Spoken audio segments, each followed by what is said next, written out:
Women are taking on a greater role in leading our country. The Speaker of the House, Secretary of State, and Homeland Security Director are all women. 2 women sit on the Supreme Court, and 2008 saw a pair of women become serious contenders for Vice President and the White House.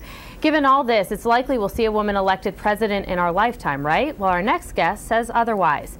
Anne Kornblut is White House correspondent for The Washington Post and the author of a new book called Notes from a Cracked Ceiling: Hillary Clinton, Sarah Palin, and What It Will Take for a Woman to Win. Thanks so much for being with us, Anne.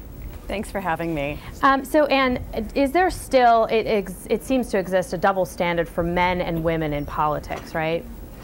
Well, I think what we saw in 2008 was that the women who ran, Hillary Clinton and Sarah Palin, had unique sets of challenges, shall we say, in the kinds of questions they were asked and had to answer, and in the way that they were treated as candidates. I'm not sure it was completely obvious while we were watching them in real time. I know as a reporter covering them, didn't always seem that that was the case, but there were moments when there were questions about their looks or their children, in the case of Sarah Palin, when it just seemed it was still a little bit different for women.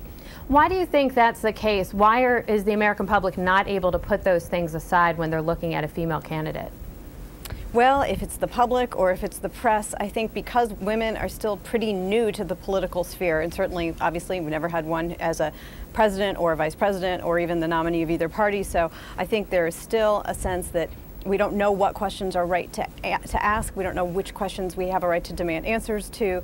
And in general, women get different questions, still play a slightly different role in society, even though we don't think that we do. We think that everything is equal and has been fixed and solved, but there are still different questions. In the case of Sarah Palin, for example, we saw that questions about who would raise her children, that is still a question that women candidates face. We saw it in her case. Other women who run for office have seen it as well.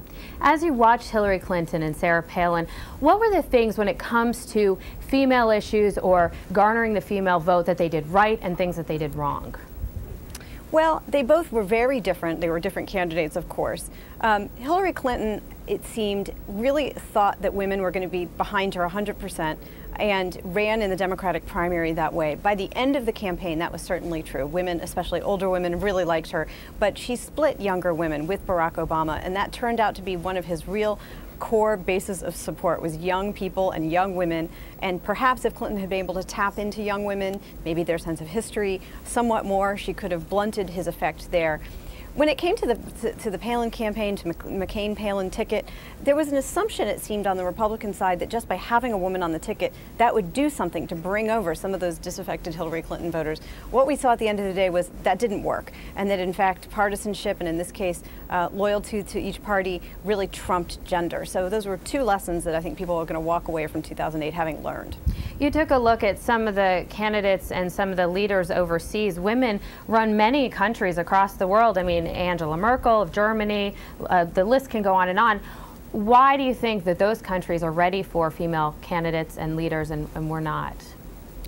Well, I mean, one thing that's interesting is I think most people in America think we are still on the leading edge when it comes to progressiveness. And in fact, that isn't true. If you look even just at representation in Congress, we're down around 1/5 of Congress is women. In other parts of the world, 50% of their legislative bodies are women.